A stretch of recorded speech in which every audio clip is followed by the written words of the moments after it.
Əslində, yenə deyirəm, bunu tələb eləyirlər bizdən istəyirlər, biz eləyirik. Mənim ən könülsüz, ən etmək istəmədiyim şey DNT analizidir. Hamını salamlayıram.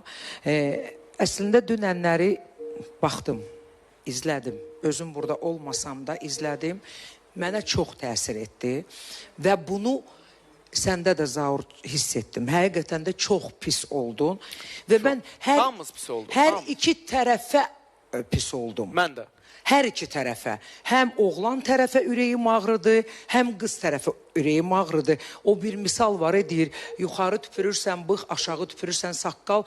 Bax, qalırsan belə ki, kimin hayına ağlayasan. Tam doğru, Sona xanım sözünə qüvvət. Amma mən belə deyərdim ki, yəni xanım bilirdi də bunu. Yəni bilə-bilə buna getmək məncə düzgün deyildi. Elə buna açıq buradaca olmuşdusa, deyərdi ki, bu belədir.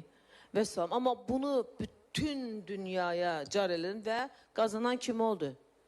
Bu tərəf oldu. Mən elə gəlir ki, həm də burada söhbət qazançdan gedə bilməz. Burada o uşağın sabahı və gələcəyi, anlaram ki, əsl ata kimdirsə, indi bunu ana da olduğunu övladına başa salır, deyir və deyəcək və deməlidir də. Və hüquqi tərəfdən də o uşağın haqqıdır ki, onun əsl atasının adını daşısın. Bəli. Mən burada mənəvi tərəflərini yox, onun hüquqi tərəflərini demək istəyirəm. Əsas məsələ ki, o bir vətəndaşdır. O, məsələn, əgər deyək ki, nağının övladı deyilsə, nəyə görə onun adını daşımalıdır sənətdə? Bir nə qədər uşağa da zərbə vururlar, Ezar. Amma Mehriban xanım, burada bir şey də var. Bəli, yəni acıdır da, yəni başa düşürsünüz, burada söhbət ondan gelir ki, bu bir faciədir də, həm qadının faciəsidir, həm nağının faciəsidir, həm bibinin faciəsidir, həm uşağın faciəsidir. Bilirsiniz, onsuz da o böyüyəndə də bəlkə və mən əsl atamı istəyirəm. Yəni, əslində indidən olması bir tərəfdən həm də yaxşı oldu ki, o əsl atasının kim olduğunu, mehrini, sevgisini ona salacaq. Amma Zaur bəy, bu eyni zamanda böyük bir egoisti idi. Nəyin egoisti idi? Qadının egoisti idi. Ona o icazəni kim verir? Özündə o haqqı necə tapır ki, birini illərlə aldadır ki, atasıdır, digəri bəlkə də bilsə ki, onun övladıdır, sahib çıxacaqdır və yaxud da hər şey tamamilə fərqli irəliləyəcəkdir. Bəlkə də o insan bilir, əvvəlcədən bilib. Sadəcə olaraq bu bir mənalı Bizdə olaraq. bəzi, Mehriban, alimentdir. Sığınmaq mən alimenti qəbul edirəm. Bəzi videolar var. Mən bunları Esmiranın... Baxın, mən bir şey söyleyeyim. Bəlkə də sizin də rastınıza çıxıbdı TikTok'da.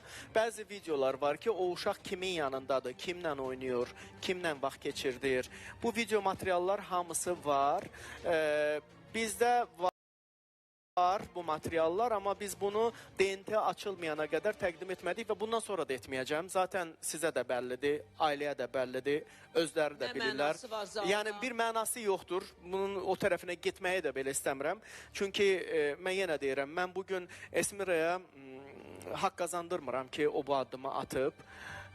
Amma Esmiriya bir tərəfdən ürəyim ağrıyır bir ana kimi. Çünki onun öhdəsində ayaqlarında çox böyük problemi olan, həqiqətən də hər bir qadının qaldıra bilməyəcəyi bir yük var. Bir xəstə övlad var.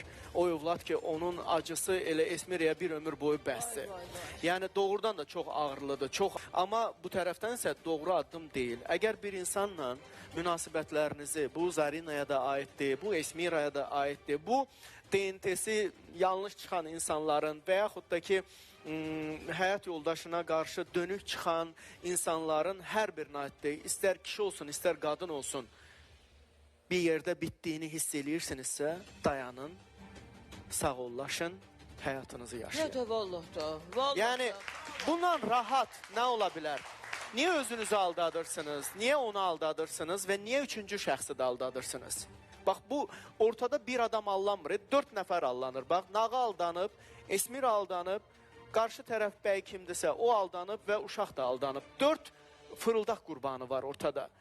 Amma rahatçılıqla olsaydı, niyə də yox? Sən qadınsan, ayrılmısan, başqa bir insanla ailə qura bilərsən. Bəy də ayrılıb, başqa bir insanla ailə qura bilər. Bir çox qadınlar istəməyə evliliklərin davam etdirməyin səbəbi bir tərəfdən maddiyyatdır. Maddi azadlıqlarının olmamağıdır.